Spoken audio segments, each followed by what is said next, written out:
Fala pessoal, tudo bom? Felipe aqui, trazendo para vocês nosso primeiro workshop aí do nosso canal, né? Hoje nós vamos estar fazendo uma aplicação ponta a ponta, né? Hoje, nesse primeiro episódio, nós vamos estar fazendo o nosso ambiente web, vamos estar explicando um pouquinho do conceito aí por trás dessa aplicação que nós vamos fazer, tá?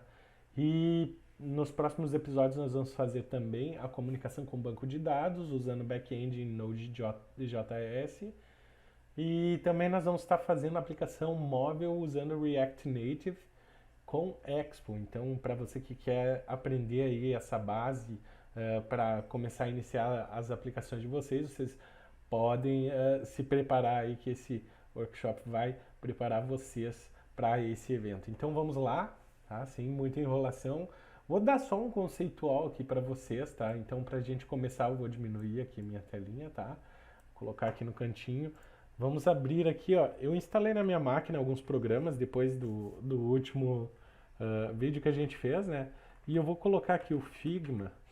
Figma é uma aplicação muito boa para fazer layouts e tudo mais, e ela vai estar ajudando primeiramente nessa parte aí das explicações que eu vou dar para vocês. Primeiro eu vou explicar para vocês o conceito da aplicação que nós vamos usar, entendeu? Posicionar vocês, explicar certinho ali o que a gente vai estar fazendo.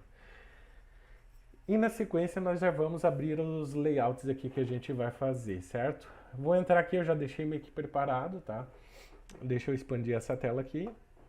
Show de bola. Então, como a gente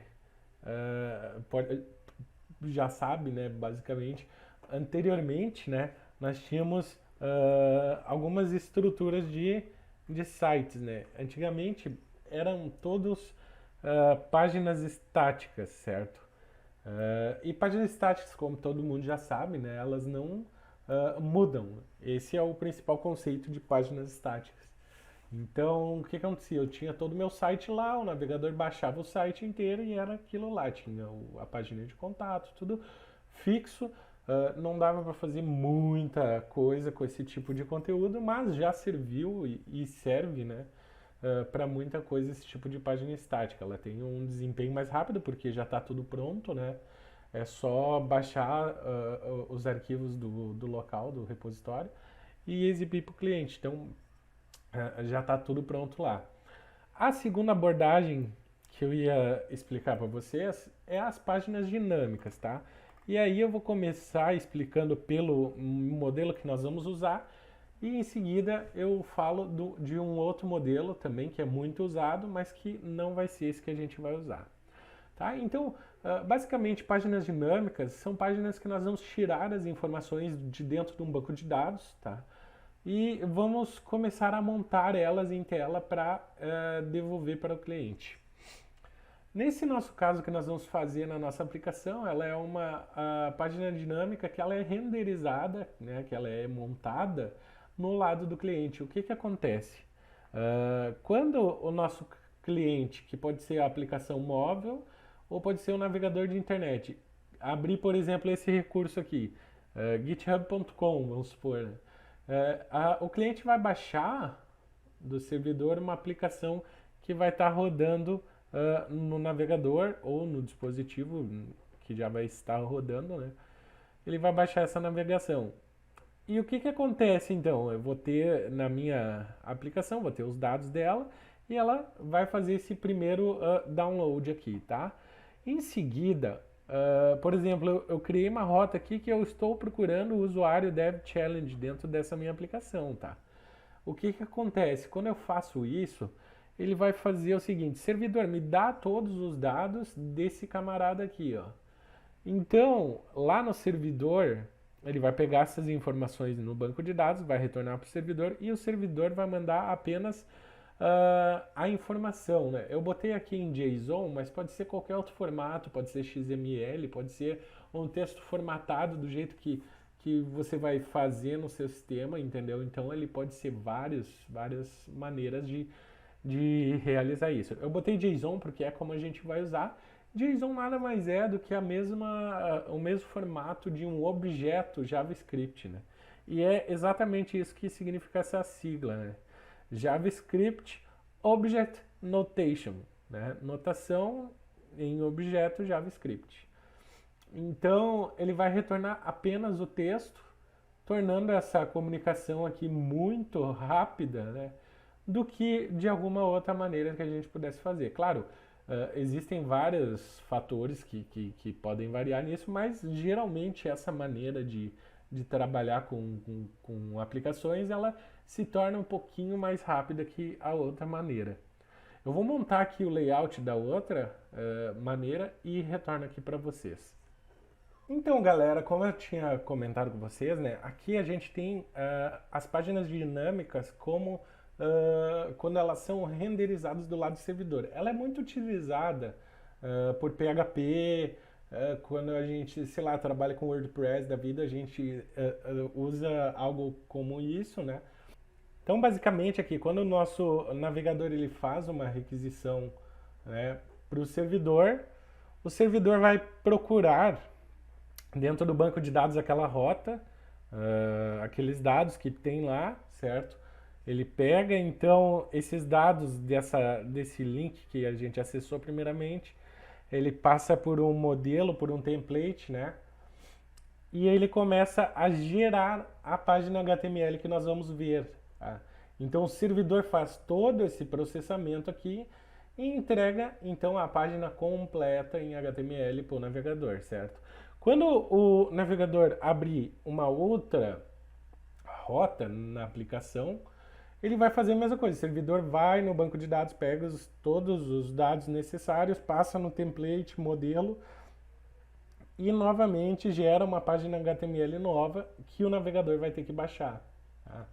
Então, esse tipo de aplicação ele tem um outro custo e um outro detalhe é que nesse tipo de aplicação eu vou precisar ter uma outra estrutura pro aplicativo móvel, certo?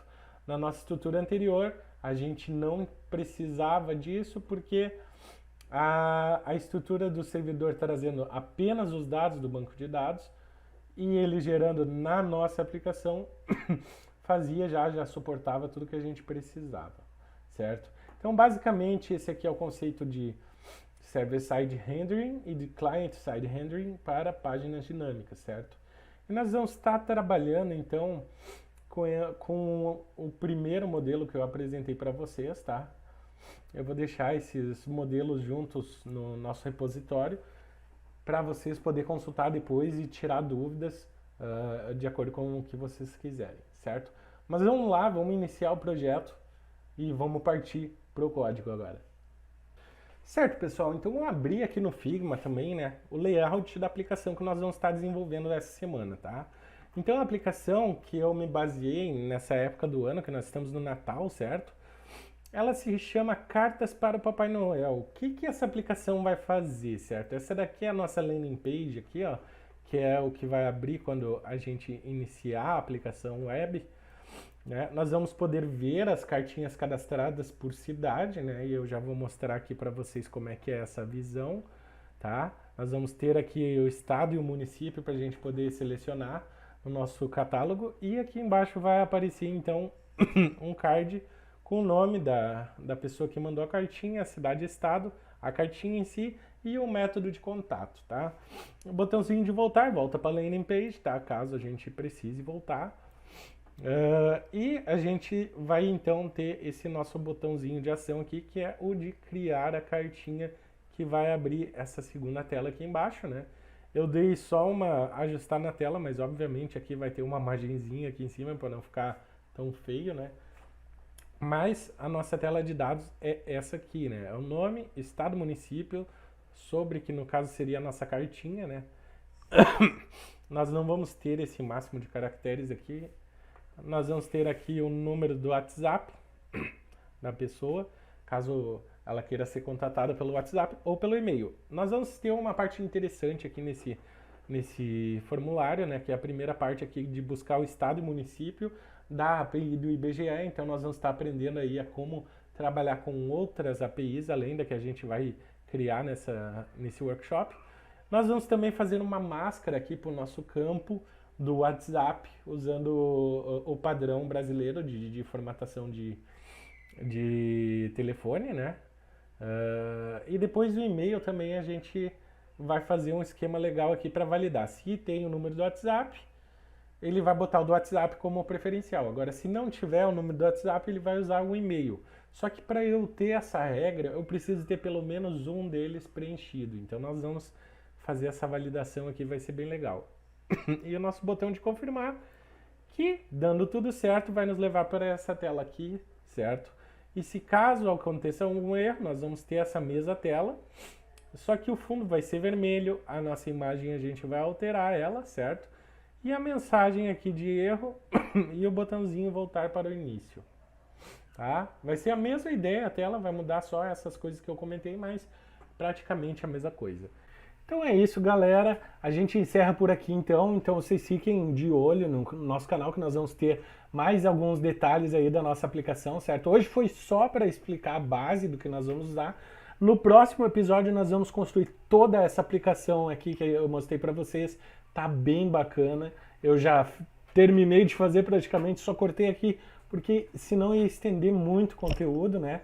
E daqui a pouco a gente não ia ter tanto tempo para investir assim. Mas se você chegou até aqui, então, redes sociais na descrição, vocês podem acompanhar minhas redes sociais e as redes sociais do Dev Challenge. Entra na comunidade no Discord para ficar acompanhando e trocar uma ideia. Pô, Felipe, tive uma dúvida nessa parte aqui.